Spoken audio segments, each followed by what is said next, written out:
Okay, good afternoon, participants. Today we have with us in this session Dr. Sunil Kumar Tiwari, who is the Principal Scientist Agronomy at Head Crop Division. Sir is going to deliberate on the topic climate resilient forage production for sustainable livestock production. Sir, I handle control over to you. You may deliberate on the presentation. Thank you, sir. Okay, thank you very much. I am audible to all. Yes, yes, yes. Yes, sir, audible. Okay, thank you very much. Good afternoon. I think this is third day, and some introductory, some overview, and other aspects of fodder production might have been covered by our scientists and other speakers. Today's topic is climate resilient forest production for sustainable livestock production. This is an important area because enhancing resilience of agriculture due to climate risk is very important for protecting livelihood of small and marginal farmers, because you see climate change is real now and its manifestations have been seen in many fields, many aspects of the agriculture production, livestock production, its management and other aspects. If you see livestock and fodder, these are very interlinked because livestock productivity much dependent on availability of good quality fodder. As far as the importance of livestock sector is concerned, and when we talk this sector vis-a-vis fodder, so it's quite clear that livestock production has been contributing a good amount to the national GDP, and the source of livelihood, even as today, 70% rural area people are dependent for their livelihood on agriculture and livestock sector both. And the fact remains there that about 15% of the total world livestock population is dependent on a meager area of 2% of geographical area. But other fact is that there is a growing trend of meat and milk consumption in our country. And due to even other than that, there is change in the lifestyle due to migration of people, due to raising the income of the families and other education level. So there is a lot of orientation towards consumption of milk and milk products and other livestock products. What indicates that? This indicates that there is a lot of potential, there is a lot of market, there is a lot of opportunity in this sector, and to sustain this livestock sector and coupled with further production, there is need to understand all those issues which can lead to its better productivity, higher income, and sustainable in all manners. But nowadays we see that climate change and its impact, these are being witnessed all over the world, and in countries like India, which is vulnerable because huge population, human population dependent on agriculture. There is a lot of pressure on existing natural resources, and together we have not much advance in the coping mechanism, adaptation and mitigation mechanism. So if you see in totality, livestock and fodder is also not exception. This is also going to affect due to climate change, or in other words, we can say the climatic variability which is taking place in many regions. And another picture, if you see that the supply and demand scenario of dry in fodder, it is still in a proposition that we need to work much more on this aspect. And even today by 2020, as per data indicated in our IG4I vision document, that is 30% deficit of green fodder and 12% dry fodder.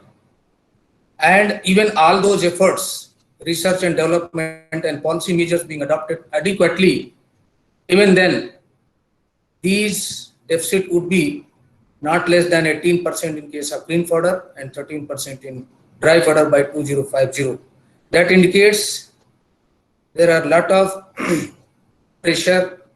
There is a lot of there are many hurdles to bridge this gap, because there is competition from main crops, commercial crops. There are natural resource management issues. Then it's promotion and post-harvest management issues. So all those issues are there. But today in this given topic, I would discussing more on climate change, climate variability, resilience, and practices which makes fodder and livestock production more resilient and economically feasible, economically adaptable to the millions of farmers of this country. You see, this table shows that fodder production scenario. The proportion of fodder being produced, if you see, cultivated fodder is to the tune of 303.26 million tons. And from grazing, it is very less. Fallow lands, it is even less. Then it comes out to be 462.05 million tons. And the major proportion coming from crop residues, that contributes 393.88. So there is a lot of dependence on the poor quality extra crop residues, and the greens support is not that much, which is required for the population, livestock population of this country. While we are discussing this topic, this aspect, we must understand some of the facts related to fodder in context of our country. That in any production system, in rearing of livestock and management of livestock, it is the fodder which costs 70% of its expenditure. So if we look after the aspect of fodder, quality fodder, and if we manage and ensure the fodder on regular basis, quality fodder, much of the expenditure can be curtailed, and vice versa, the income can be enhanced, and altogether the health of animal is improved.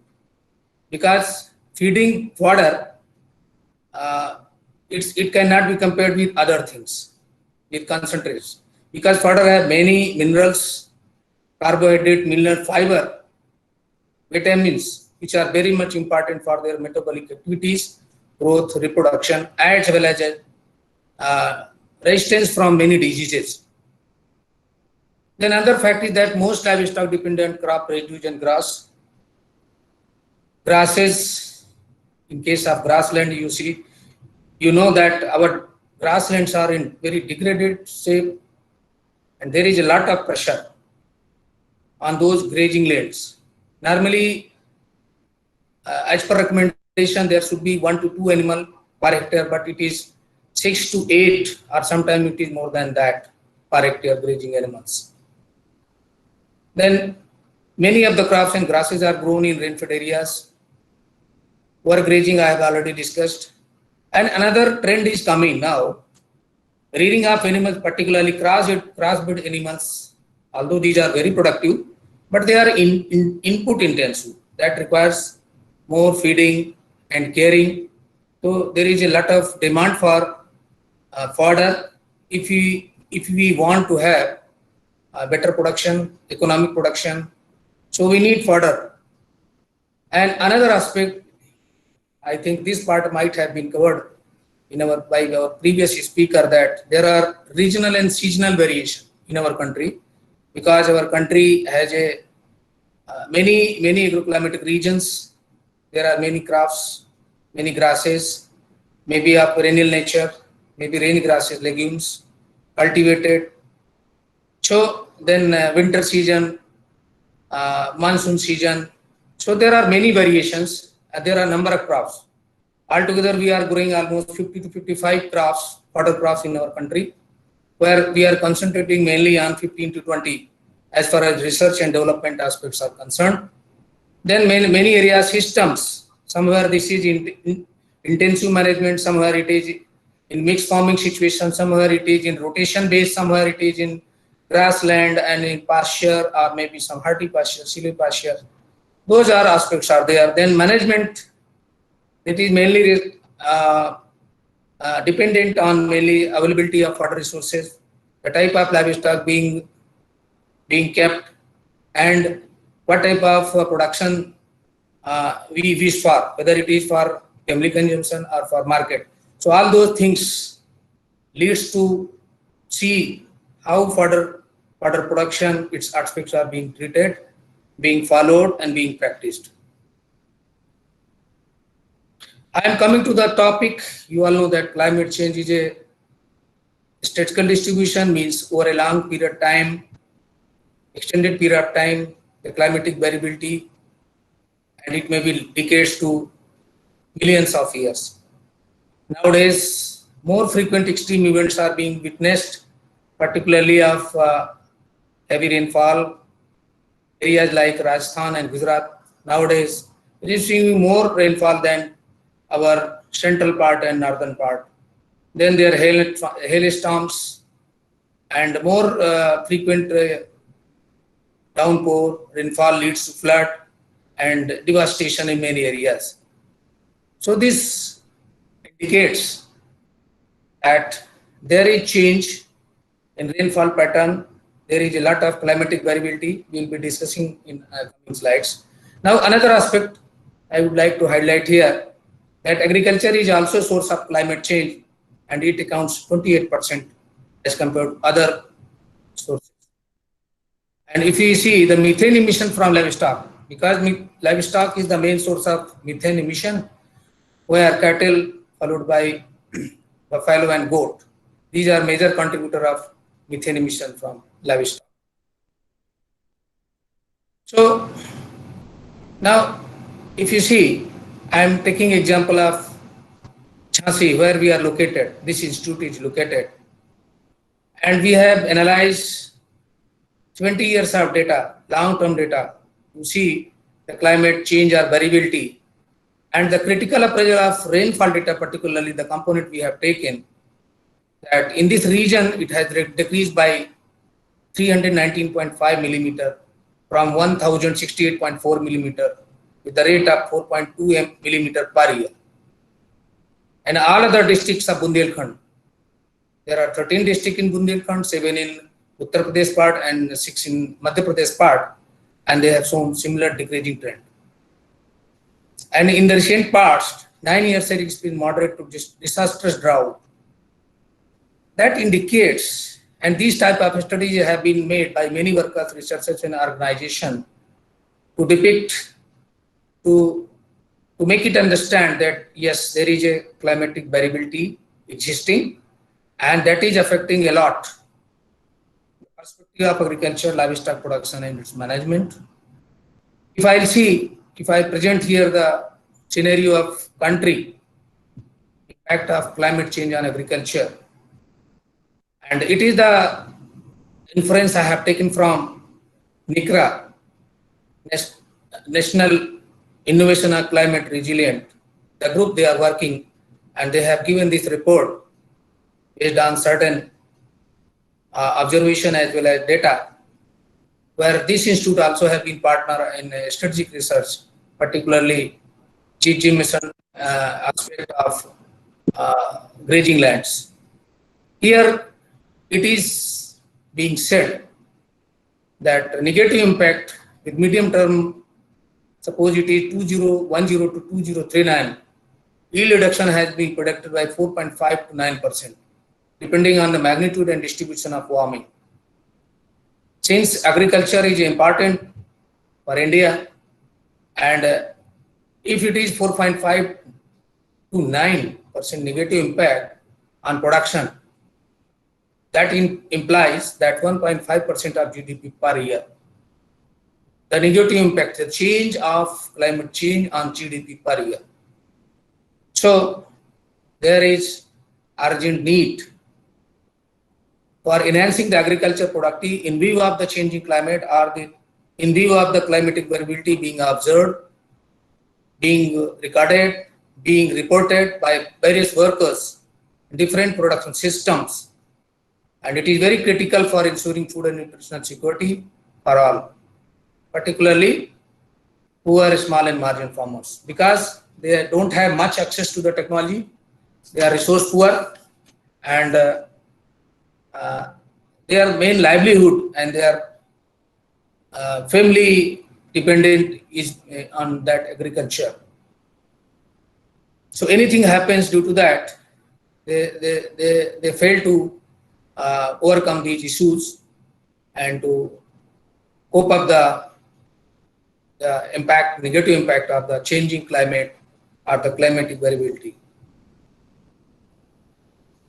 Yes, just for the inference of the participant, I have taken few slides giving some idea about what could be the impact of climate change on livestock. Due to paucity of time, I am not giving much data, but these are the trends. Particularly, I would like to mention here that it will affect certainly if temperature rises. It has many role to play, particularly higher body temperature leading to increased respiration rates, increased water intake, and that is going to ultimately reflect on reproduction potential due to heat stress, and that is also ultimately leading to milk yield decrease. The preliminary estimates indicate that due to global warming or due to these changes taking place in climate related aspects, it is likely to result in a loss of 1.6 million tons of milk production in India by 2020. This is one of the observation recorded by Upadhyay 2008. Then certain climate changes are also to be there, and we are observing it that impact of climate change on forages, particularly to there is a change in rainfall pattern, then temperature variations, then ET losses. This is going to lead reduction in crop yield, particularly in South Asia. And due to more drier regions, more dry spells, production is to be reduced. There would be more demand for irrigation.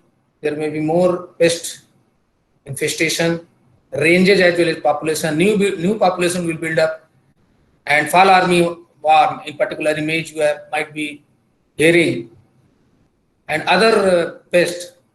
Recently, this time, some of the candidates might be knowing that first time we have seen in our Bundelkhand and even up to Kanpur and Banaras, the locust coming from Afghanistan, Pakistan, reaching to Rajasthan, and now it has first time we have seen that it is approaching and damaging our crops. So these are some of the impacts and the changes due to climate variations. Of course, since we are dealing with fodder and grazing system, and we have seen, and some of the data we are also noticed that there are changes in herbage quality with changing in concentration of water soluble carbohydrates and nitrogen at given dry matter yields. So, giving this background, now it is clear that due to climate variation or climate change, climate resilient practices are the need of hour and need to be taken in holistic manner in any development or in any agriculture based system technologies. And now here we can see that yes, there is a perspective of climate, future climate, changing climate, and the aspect related to climate mitigation, climate adaptation, and that indicates that we need to avoid the unmanageable things, and if it happens, we should have some tools, practices, approaches, techniques, technologies to manage those unavoidable.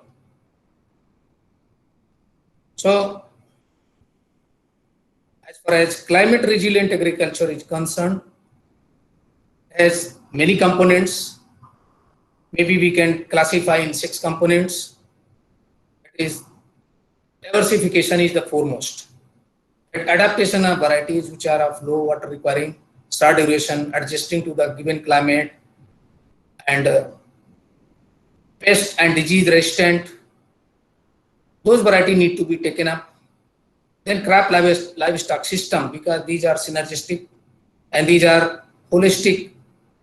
And if the crop residues and the crop harvest, these are being utilized by livestock in turn gives manures and it improves the soil fertility. And then maintenance of biodiversity to check any threat due to certain, maybe some flood or some drought is there. So that can be avoided. Then again, climate services, weather forecast, agro advisories, ICT-based disseminations. These are very important areas. And now services, particularly in agriculture sector, maybe it is for insect pest, for soil health card, for climate related services, or even for price fluctuations, market intelligence. All those areas have been very important nowadays, and these are the emerging areas. And it is now, these are the tools through which agriculture being taken towards in business mode, in a business model. Then weather insurance is also important, particularly of temperature, rainfall, and community management of resources. Now community participation is very important, because those days have gone, there's only having some improved varieties and some inputs. Individual farmers were able to produce as far as possible, but community management, adoption of practices with the involvement of communities, particularly management of resources like water and soils, seeds, fodder and grain, it is very much required. Now aspect related to soil management, because resilience of the soil, promoting soil improving practices like crop residue, tillage, particularly a zero tillage based, irrigation with efficient irrigation, having micro irrigation, and adoption of agroforestry production systems in possible manner. And altogether, capacity building is also important of all those farmers, practicing farmers, groups, self-help groups, researchers, because it's not only farmers and SHGs.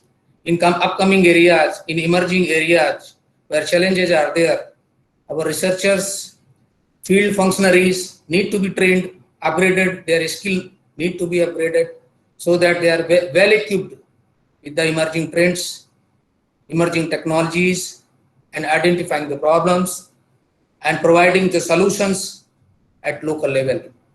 Then industry interaction linkage is very important for best survival of the system, for the profitability and the longevity. So I was discussing about the, I will further explain about the principles, soil principles for climate resilient agriculture, because soil is the basis of everything. But soil is fertile, any potential of the genetic potential we can harness. If it is not fertile, any genetic potential will not yield, which is expected from that germplasm or from that material. And for that, I have grouped in 5 sectors, that is improving soil moisture storage. All those efforts, all those practices, approaches should be taken. Controlling soil erosion, soil loss, upper soil, which is very fertile and it is built in thousands of years, that need to be protected. And then improving or managing soil structure with organic matter. Our Indian soils are very poor in organic matter, and now it is said, and it has been observed and recorded, well documented in many journals, in many papers, research papers, that the soil is seat of the future prosperity, and that organic matter, organic carbon is the central point. So maintenance of organic carbon is very essential, and we need to take utmost care. Then soil carbon sequestration, it is very important in view of changing climate, and improving and sustaining nutrient management. Energy efficient nutrient management, input management is very important, not only for reduction of cost, but also to share those inputs in other profitable crops and components enterprises where it is required. And that's why in doubling farmers' income, there is a lot of emphasis on in reduction of cost. And these are some of the areas, agriculture practices, techniques, where one should have very much attention, as well as to give emphasis on these aspects. Climate resilient fodder production technologies have been developed, are being worked out, taking all those principles, practices, which I have just narrated. And for these, there could be approaches for sustainability and resilience. You can call it agroecology, sustainable intensification, climate smart agriculture, landscape approach, conservation agriculture, organic farming, inclusive green. And for information of the candidates who are attending this training, very recently in 7th July, our Honorable Director General has given one presentation to Prime Minister of our India about the status as well as the way forward. And we have received very recently that our researchers need to be reoriented on specific zone wise. These are some of the points where really we need to focus much, and any technology or approach or practice may not be suitable for this region, which is suitable to other region. Because agriculture is a very specific, location specific aspect, and that location specificity, farmer requirement, indigenous knowledge, these had to be given very careful attention, due credit. So in our institute, in other institutes as well, climate resilient production system as far as livestock and fodder is concerned, research efforts are focused towards to ascertain the stability of agriculture production. We are taking example of, say, for a Bundelkhand, that at individual farm level, in situ moisture conservation practices, along with different cropping management approaches, maybe perennial bushes, grasses, and short duration, low water requiring food fodder crop varieties, these need to be included. Ex situ soil water conservation is also important in form of jalkund or check dam or farm pond that may provide water for life saving at critical stages, for life saving irrigation, not only for survival of one crop, but for second crop. Here I would like to give one example that in Bundelkhand, monocropping is very much practiced, and in many areas. I cannot say in whole area, but many areas, majority of the areas. Either it is fallow in Kharif, and in the conserved moisture they are taking Rabi, or they are taking Kharif and leaving fallow in Rabi. So wherever there is a possibility of farm pond or check dam or jalkund, there is possibility of taking second crop. So doubling the cropping in taking two crops in a succession would have been possible. What we have shown here from our results in our institute, and these technologies are being taken up scale to the farmers as well. So now as such, we talk of in terms of fodder production system model in rainfed land. One decade back, maybe 10-15 years, we are talking of the perennial based fodder system, where our tri-specific hybrid, this is a type of Badra Napier hybrid. This is tri-specific hybrid, which is less water requiring and can sustain long dry spell. And its productivity, maybe I can say that it is 70 to 80% to that of BN hybrid. When it is intercropped or grown together with Subagul in that row and spaces between two alleles, sorghum as fodder or pigeon pea we were taking at that time. I am referring again, it is 10-15 years back.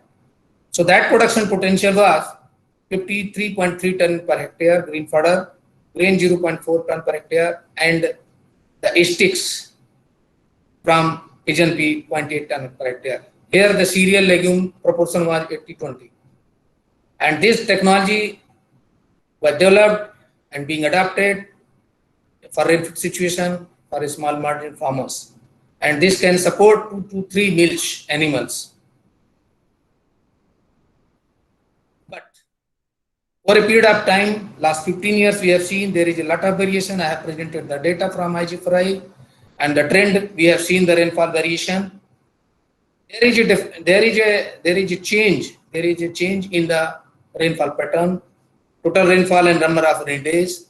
There are dry spells, and what it has led to take only one crop during Kharif. Earlier, it was possible to take second crop in rain-fed areas if some soil moisture conservation practices are being adopted or some short duration varieties were taken. Crops like chickpea and barley was possible to take. But now it is just impossible to take second crop in rain-fed areas after Kharif if there is no moisture conservation practice or XC2 soil moisture, XC2 water harvesting is there. So in modern approach, what we did, that perennial based fodder system, we have taken TSH again because this is very much promising for rain-fed areas and we are promoting.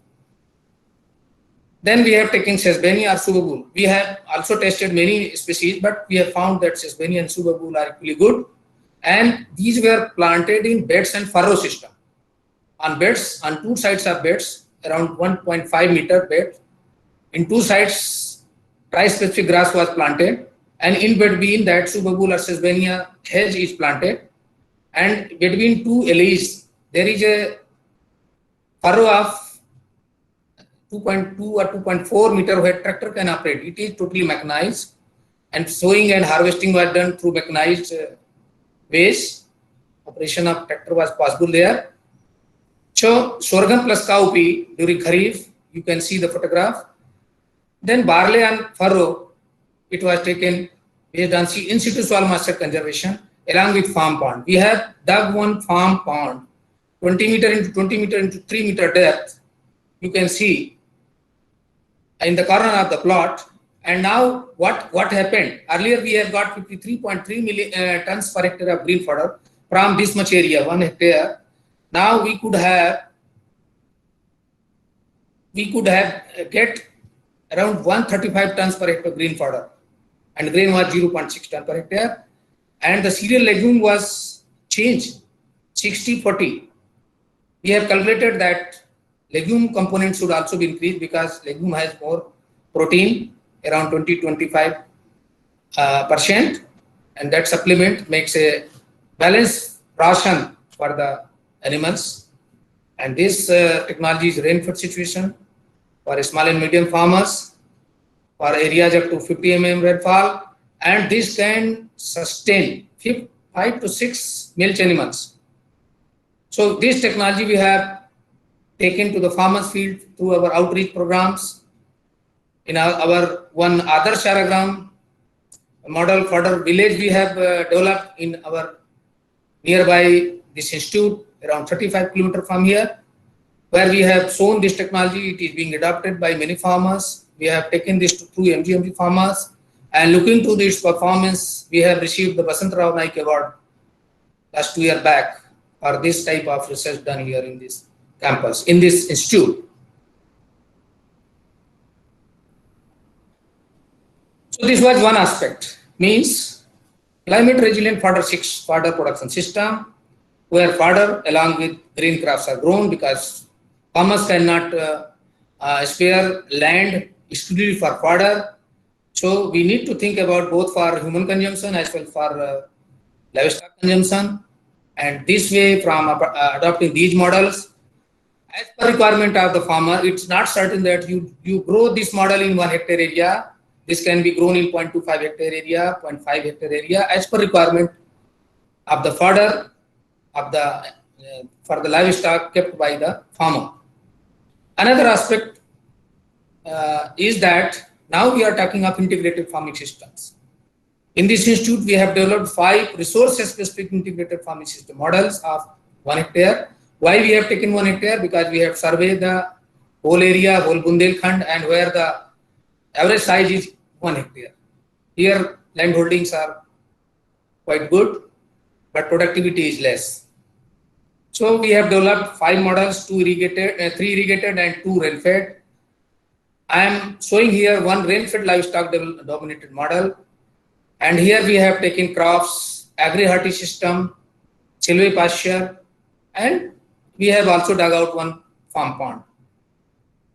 And you can see in agri-horti we have bear along with TSH plus Stalocenthus, some food grain crops like badra in crop. Then in silvopasture we have taken Subabul plus Guinea, or tri-specific hybrid Stalocenthus cebrana, then crop like badra mustard. What we got that its net return was BCR ratio was 2.03, employment potential was 182 man days per hectare, and here we can rear 5 goats with kids.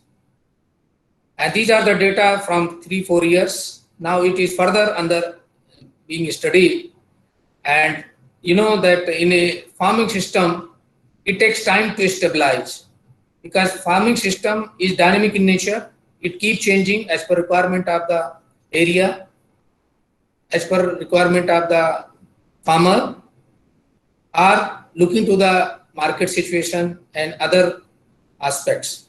So it is not fixed. As per required, it can be changed. But the basic component that, and basic emphasis is that there is better recycling, there is a, avoidance of risk, there is more employment potential, and higher economic return due to inclusion of many component. Because in particular in rain-fed area, in many part it is only 1 crop or 2 crop, single crop based, and many components are missing and not being given due care. So this type of model need to be promoted. I am happy to share that these models have been included in doubling farmers' income document of the country. And all these type of model and examples have been taken from different parts of the country, which will suit to requisite means requiring agroclimates. And these models also been submitted to National Rain-fed Area Authority, who have asked us to provide these information, detailed information, so that they are interested to replicate these models upscale through some projects or programs through state governments, maybe Rajasthan, Madhya Pradesh, Uttar Pradesh. Then another aspect is this, that in case of fodder, you know, area is very limited. There is a lot of competition. There is hardly any scope left for further expansion. So what we need to do, that wherever there is a possibility to have fodder, because fodder is required on daily basis to feed our animals. So a concept, a technology, a practice, what we are adopting last 10 years, and we are focusing a lot in this technology, that is production of fodder in bunds, in irrigation channel, backyards, where there is no competition. And grasses like NB hybrid, tri-specific hybrid, Setaria and Guinea grass, as per regional their suitability, this can be grown without any input. And it has potential to produce 7 to 11 quintal green fodder per hectare 100 meter bund per year. And these are some of the projections we have taken. If 10% farm bunds are utilized, additionally we can grow 17.8 million tons green fodder production per year. Another area of resilience as far as fodder production is concerned, that is fodder production from dual type crops. Now it is being talked that fodder, there are 2 types of fodder crops, exclusive fodder and dual type, like maize, barley,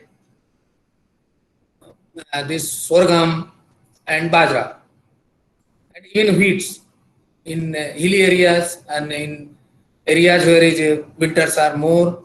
Some of the varieties have been developed that can, if cut at a certain stage, for fodder and then left for setting seed, the total productivity income is higher as compared to if it is grown alone as sole.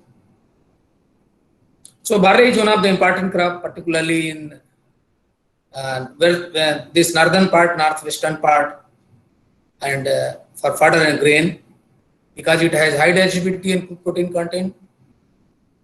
But some practices need to be adopted, that it has to be sown 10-15 days earlier than normal. Seed rate should be higher, 25%. Additional 25% of fertilizer dose, especially nitrogen, as to compared recommended dose to be given. And fodder for fodder it has to be harvested 45 days and then left for seed. So these are some of the approaches, some of the areas through which fodder production can be made be successful venture without competition. Now another aspect I was referring to, that having farm pond, check dam. One example I would like to share here, in one of the project in Ijafra nearby Lalitpur district, what we have seen area which was just like this, pre-check dam construction, where some animals are roaming and grazing. Then some small check dam was done. Then what it did, that after 2-3 years there was recharge in wells. There was water in that check dam and in areas, depression areas, and farmers were able to take crops like wheat, some fodder, and the cropping intensity improved from 116 to 248%. And that has led to improvement not only fodder but productivity of livestock as well. So this shows that a small intervention, the approach, particularly of natural resource management of soil and water, is very essential as far as climate resilient technology are concerned. Fodder production for agroforestry system, in rainfed areas, for climate moderation and mitigation, agroforestry now being seen as one of the important component. This part would be perhaps some other speaker would be taking, so I will be just giving you some highlights, not much in detail. There are various agroforestry systems which provides fodder besides other products. We can name that agri-silviculture, where crop plus tree and animals. In particular, we should not forget that agroforestry is the land use system where deliberate attempt made for rearing of animals. Means when there is animals are there, then the whole concept of agroforestry will complete. And these components cover like silvipasture, where tree plus pasture and animals, agri-horti, crop plus fruit tree, hortipasture, fruit trees plus pasture animal, agri-horti, silvipasture. So many combinations are there. There are I think 10 to 12 agroforestry combination practices are being reported and being followed in different parts of the country, even in world. But these are some of the major practices which I am highlighting here. And through these practices, fodder production can be enhanced. Those areas, degraded lands, which are either unproductive or less managed, these can be well managed and their productivity can enhance, fodder can be improved, fodder productivity can improve, and animal can sustain on these lands also. These are some of the example. Silvipasture based, you can see the photograph, Hardwickia based, ficus based, and these have potential of 2 to 4 livestock can sustain from these lands. Like hortipasture, where along with the fruit trees, grasses are grown, grasses as well as legumes, range legumes like Staloxanthes. I think this part would be covered by another speaker, so I am not much detail. I am not presenting much detail. Now I am coming to non-conventional feed resources. Other than crops, range grasses and legumes, in system mode, maybe in food fodder, in integrated farming system model or silvopasture horticulture model. Some small and marginal farmers, for support of the small and marginal farmers, or even medium farmers, or some dairies, entrepreneurs, there are feed resources, and these are being talked nowadays much, particularly Azolla. It is well known. This is a supplementation for small and marginal farmer. It can provide 20 to 22% of crop food protein for lean period. Fodder beets are now in news, particularly because it can be grown with poor quality water, salty water, and in Haryana and part of Rajasthan, there are very good results and farmers are adopting this. In root, there are 4 to 6% of protein, and fresh leaves 12 to 14%, and it has very good yield potential. Because in these areas, poor quality water is available, there is not much competition. So, if it is grown, it can produce 600 to 800 quintal of fodder. Cactus, I will be discussing much more detail in coming slides. It can be grown in degraded lands, protein 4 to 7%. It has more water, 88 to 94%. Grass pea lathyrus. Now, utilization of rice fallow is much talked, and there is a lot of candidate crops for this grass pea, for this rice fallow. The pulse group taking this, fodder group is also approaching this. Some medicinal aromatic plants are also approaching this. But if I can say, in particularly eastern and northeastern region, lot of area is left after paddy, and it is not being utilized properly. So grass pea is one of the potential crop, a legume crop that can produce 14 to 15% of protein there with low ODP. There are varieties with low ODP. Now I was talking about the spineless cactus. You might have heard about the cactus. Cactus is not new, not funny. It is everywhere in abundant areas, in forest areas, in degraded lands, in some farm boundaries. But those are very thorny, not being used much. But this cactus is very important crop, being taken as a crop. It is a multi-purpose crop in many parts of the world, particularly in Morocco, Brazil, Mexico, Italy. They are taking fruit, they are taking nectar, they are taking their petals, they are taking fodder from it. So many products, post-harvest products, there are many products. There is a big industry, there is a big market, and millions hectares are being planted, are there. If somebody has chance to visit, or you can just see these cactus. So last 4 or 5 years back, spineless cactus, where there is no spines, thornless. And these accession, these material we have been provided through international agency, organization, CGIAR Institute, ICARDA. Now its headquarters is located in Beirut, Lebanon. Earlier it was in Syria, but due to disturbances, political and other things, that they have shifted to Morocco and in many areas, small craft-based offices, but headquarters is in Beirut. And from this, we have got earlier 15 accession and later many accessions, so around 39 accession we have. Now, this spineless cactus, particularly for fodder, it was tested for its root protein percent. Its proximate analysis was done, and it has 7 to 9% of root protein. Moisture content is quite high, 88 to 94%. Green fodder potential 50 to 70 tons per hectare per year.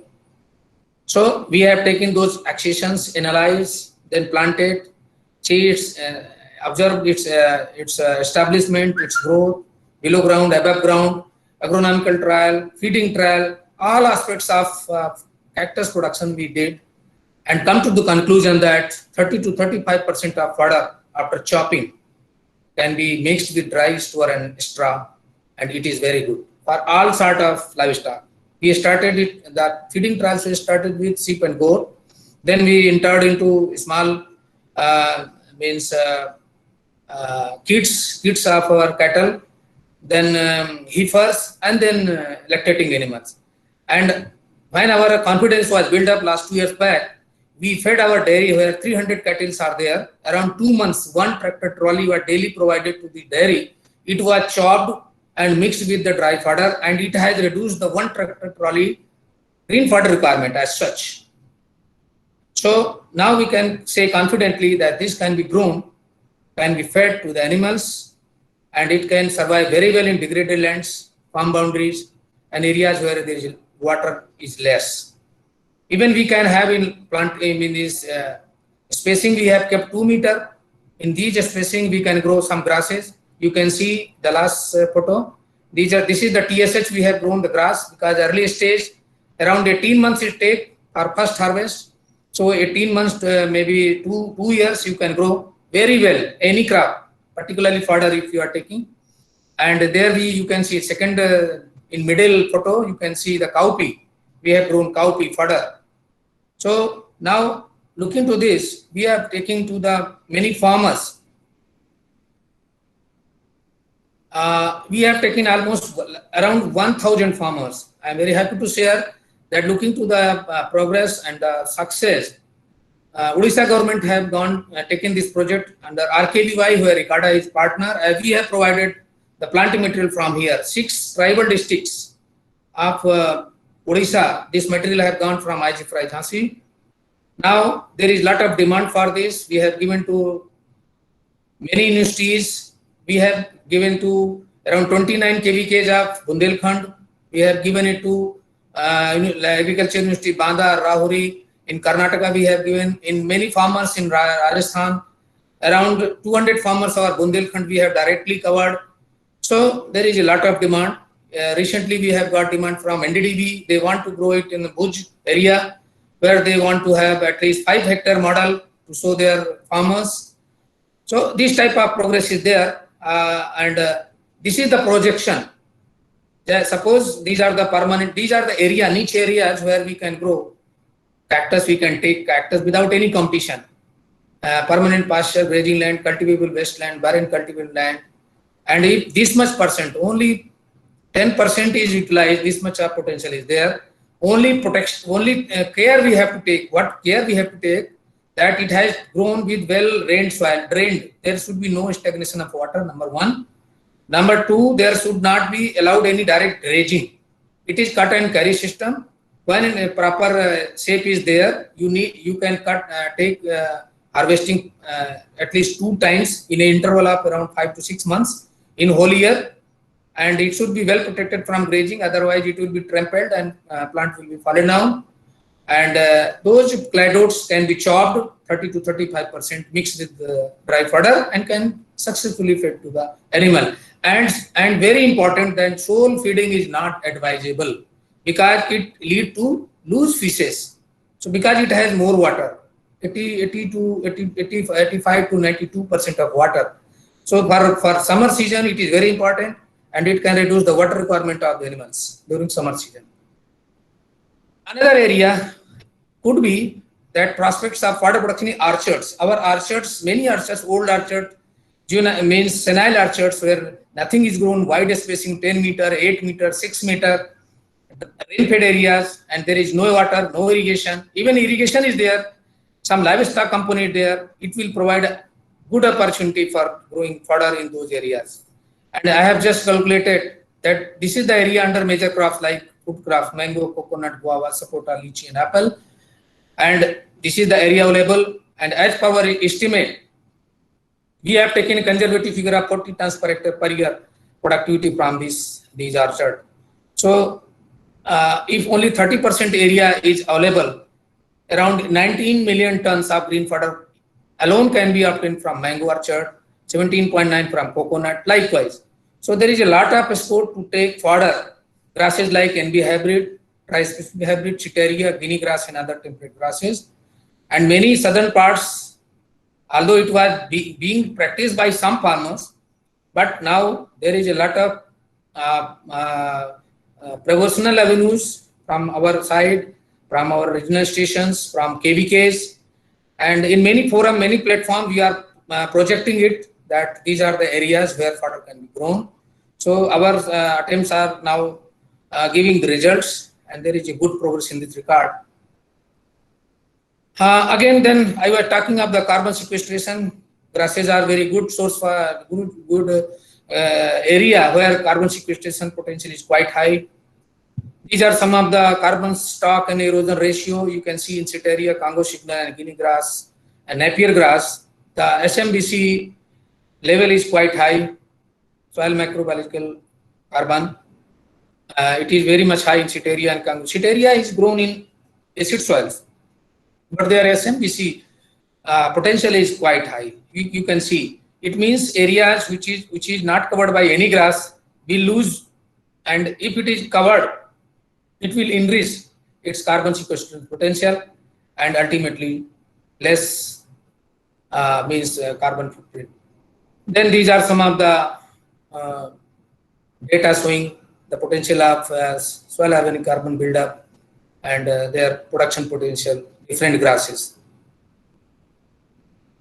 There are many workers, they have carried out studies related to total soil carbon storage under agroforestry system, different regions of country.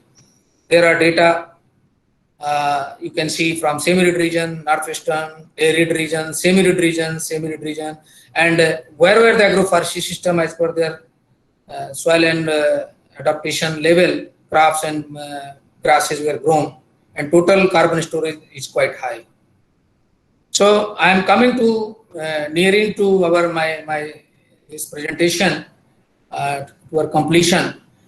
That yes, for production, fodder production, there could be different model for different stakeholders, because there cannot be one solution as far as fodder is concerned to different parts of the country, different type of users, different type of farming situation and farmers. We have our small and marginal farmers, medium farmers, large farmers, commercial dairies. Small margin farmers' problems are quite different to those of large farmers. Their resources are different. Their orientation is different. Their market, their input, their access to technology is different. So we need to give them the fodder production practices accordingly. And here I would like to mention that for a small and margin farmer, integrated farming system model, a vegetable cum fodder based model, forage from non-competitive lands, forage from dual type varieties are important, which they can adopt successfully. For medium farmer, they can prefer, and they should be advocated towards food forest system, intensive cropping, means where there is no shortage of any resources, water and input. They can go with intensive fodder cropping, round year fodder production, and they can take more than 10, 15, 20 animals and link with farm with market, and they can raise their income. For a cereal legume intercropping, integrated farming system. For large farmers, intensive system for good quality fodder production. Now it's not only fodder production but good quality, say for organic fodder production. So those large farmers will take up this because there could be some market issues and other things. They have to wait for some time, some years, so that that production level reaches. So large farmers can afford like this type of system. Then mechanized fodder production, because labor shortage is there and mechanization is also important, and large farmers can afford this mechanized farming. Participatory forest seed production. Seed is very important, particularly fodder, and it is the weakest link, because seed and planting material are in shortage. Because these fodder crops are grown for fodder, and no one is caring for its production of seed. That's why there is a lot of shortage. Private agencies are not coming forward much on these area, and even NSC and SSC there is less emphasis. So it is the some groups, some stakeholders are taking care. It's not like that. Seed chain from breeder to certified, it is missing. It is not maintained. So there is a lot of gap. So large farmers can take up this participatory forest production.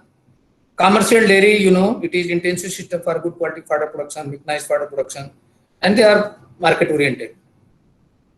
So coming to the conclusion, that plant adaptation is essential to increase the resilience of livestock-based production and forages.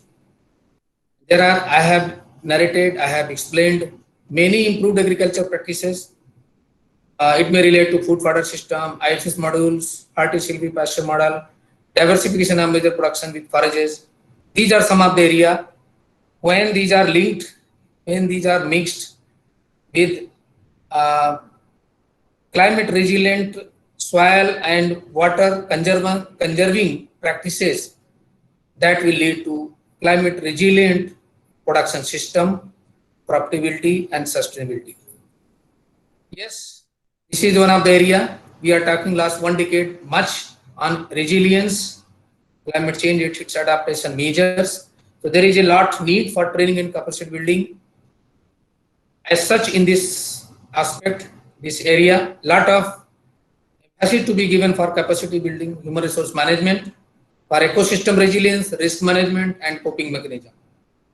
Then strengthen social safety through insurance schemes and understanding of existing nutrient. If you are saying of carbon storage, carbon sequestration, carbon trading, so all those, some mechanisms should be there, some incentives should be there.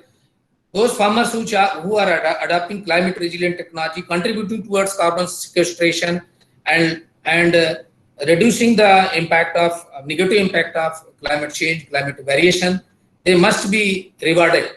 So these things are also needed. Then greater incorporation of scientific disciplines and knowledge of climate change, variability, adaptation and mitigation is required. So thank you very much. This was all about climate resilient fodder production system for sustaining livestock production. I think I tried to cover the whole aspect. Although there is no interaction from this mode, but even this pandemic period, I would like to thank the organizers, compliment for their efforts. They have chosen such a nice topic, a timely topic, and invited not only speakers, but I am sure the participant must be from different background, and I think without any disturbing from their daily routine, from their offices, from their workplace, they are attending it, they are getting engaged, and they are having knowledge on various aspects of fodder production, utilization and management. Thank you very much.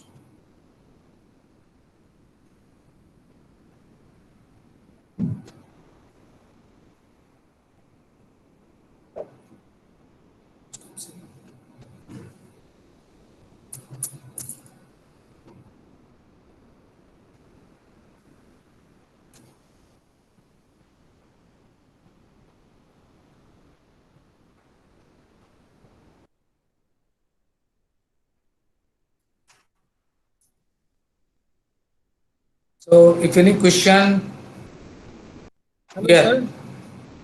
Dr. Sahil here. So thank you very much for your nice presentation. On behalf of NADCL, IGFRI, RRS Srinagar and participants, I thank you wholeheartedly. The session is over. It's open for question. If anybody is having any question regarding climate resilient fodder production or any aspect of forage production, he may ask Dr. Sunil Tiwari. He is heading crop production division of IGFRI. He has tremendous experience in crop production aspects of forage. So please, participants are requested to ask questions. Hello, good afternoon, sir. Yeah. Myself, Dr. P. Aruna, Assistant Professor in Sri Venkateswara Veterinary University, sir. Sir, Yeah. kindly suggest me the suitable intercrop that fit into the Napier Bajra hybrid, sir. Where you are located? Sir, Andhra Pradesh, sir. Kadapa Andhra. project. Okay. So for your area, for intercropping, you know that there should be sufficient space. So if you are planting it very closely, maybe 1 meter, so it may be, you can grow at least 2 lines of cowpea. Cowpea is one of the major crop we are recommending. for intercropping, Okay, right? sir. So cowpea you can take. Then in your area, if it is irrigated, lucerne may come. Yes, Lucerne sir. is there. Lucerne is coming, sir. Lucerne is coming. So in our production system, intensive production system, we are here in the north. We are growing, in particularly Badra Napier hybrid. Maybe if a small margin farmer, 1 meter spacing is there, 2 lines, and if it is large farmer, 2.5 meters, so there is a tractor path. So during Kharif, we are growing cowpea. In your case, it can be cowpea, or it can be horse gram. Any legume crop can be grown for fodder if it is available there during Kharif, during rainy season. And if there is irrigation facility, you can take lucerne because Barsi may not come up well there. There is a winter season, Yes, sir. right? Sir, thank you, sir. Sir, I have one more question, sir. Sir, Yes. where the in nearer place, sir, where the spineless cactus propagated material is available, sir? Nearest. Angrao might have. Angrao means PGSTU, Jai Shankar University, Agriculture University, Telangana. Yes, They sir. might have. Some material they have taken from us. Okay, sir. Otherwise, some in Karnataka, Balakot, Okay. Bagalkot, some Okay, material is there. But I'll suggest if it is possible, even in Bhopal, up to Bhopal you can come, or somebody can come. In Bhopal, Amlaha, the ICARDA center they have developed with the help of government. So they have some material. Otherwise, we can provide. Okay, sir. Thank you, sir. Thank you. Hello, Yeah. sir. Any other question? Yeah, sir. Myself, Dr. Arun Tripathi, Assistant Professor from Indira Gandhi Agriculture University, Raipur, Chhattisgarh. Yeah. Sir, in Chhattisgarh, the government of Chhattisgarh has launched a scheme that Chhattisgarh ke char chinhari, Narwa, Garwa, Ghurwa, Narwa Wadi. Garwa Pari, yes. Yes, sir. As I think you would have heard about that, this is the first time that government of Chhattisgarh is purchasing cow dung at the rate of ₹2 per kg from farmers also.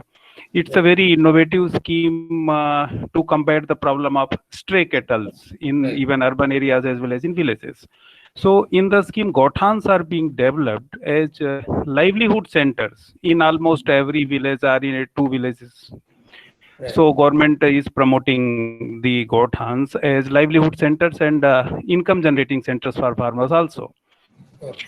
So whether this spineless cactus Mhm. can we promote here in Chhattisgarh gothans, because fodder seed production, in fact, in the Narwa, Garwa, Ghurwa Wadi, Garwa component animals are covered. So fodder is the main problem.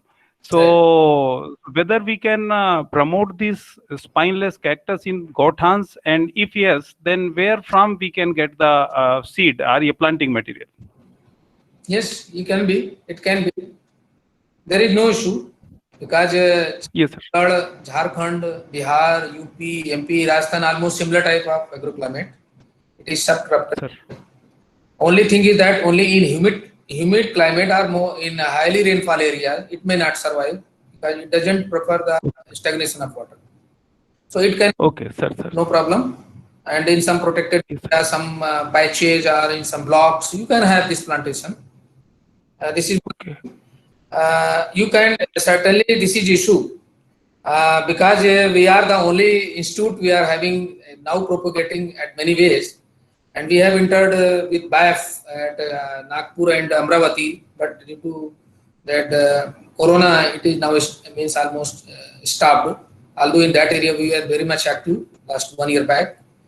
So yes, material you can take from I can say from Bhopal or from Jhansi, because that material Okay. you might not get from other places.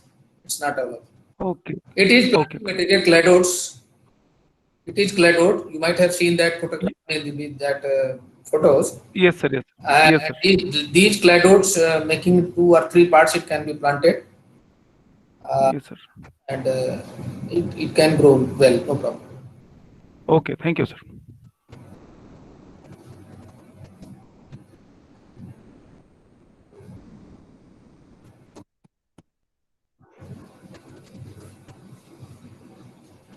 Any other question? And for Raipur, again, Dr. Tripathi, are you here? Can you hear me? Yes, sir. Since you are talking of in our Goshalas, Yes, sir. here we are approaching Gausalas and making a network of Gausala means sustaining in technology, particularly fodder technology, to all Gausala of the country. And we had one training to Gosala people. Might be that some of the Gosala people from Raipur, Chhattisgarh might have attended. So in concept, I would like to also suggest it's not only cactus. You need to have some fodder blocks of hybrid. Those are cultivated perennial type. Some guinea grass. This can be grown through seed. Seed you can have easily transportable. So grass block you can develop. Because cactus is a supplement, is a non-conventional. It is there for dry period, but you need to have support from major high biomass yielding crops like perennial, this NB hybrid or guinea grass. Yes, sir. We are promoting, sir, multi-cut napiers also and Mhm. other grasses through our KVKs in Chhattisgarh. Okay, that material you have. Okay, So thank you. Yes. you make some effort. Yes, Start with some, then gradually it will grow and expand. yes, sir. In fact, I want, sir, Yes. this is spineless cactus in the areas where water scarcity is the problem. Water scarcity. Yes, is yes. You can start. We will support if you come to us and you write to our director. Okay. So at least you can start from somewhere. It may take some time, maybe 1 or 2 years, but if you have some material, you can then further multiply it and further expand it. Yes, sir. Thank you, sir. Okay. Thank you, sir. Yeah. Good afternoon. Good afternoon, sir. Yeah. This is Dr. Nishar from SCOST Kashmir. Sir, actually, as you rightly mentioned, that climate change is exerting its effect on almost everything. Now, given this fact, I want to know from you what strategies must be followed in the border areas of Kashmir, like Gurez, Ladakh, etc., to mitigate the impacts of climate change on these border crops. Because mostly these areas remain cut off from the rest of the valley for almost 6 months, and snowfall and all other climatic vagaries are there. So, under such situation, what is to be done to protect these fodder and forage crops? What crops you grow there? And what type of vegetation which is treated as a fodder? Maybe Mostly there are pastures, high altitude pastures are here. So natural vegetation. So, but the thing is that the heavy snowfall is there almost for 6 or 7 months. No, it's all right. For that matter, the fodder block, our technologies are there. Only thing is that we need to start our strategies in advance. Okay. Yes. So wherever there is a normal growing season, any crop can be grown. My question is this: whether some crop can be grown, maybe maize, maybe lucerne. Yeah. So for maize, you can make a silage. For lucerne, you can make hay, and those silage and hay can be preserved and those can be fed. Because all these adverse situation approach can be different. It's not that directly growing crop. For those lean period or some situations like this, maybe flood from drought or snow bound areas where there is no activity, nothing can be grown. It is just impossible to grow during that period. So we need to have different type of strategy. Means we need to have some fodder bank, live fodder bank or silage or hay, okay, or supplementation, some supplementation in terms of mineral mixture so that their mineral and other requirements are there, maintaining their those animals. So all those practices could be adopted. But when season is there, so focused approach will be there in participatory mode.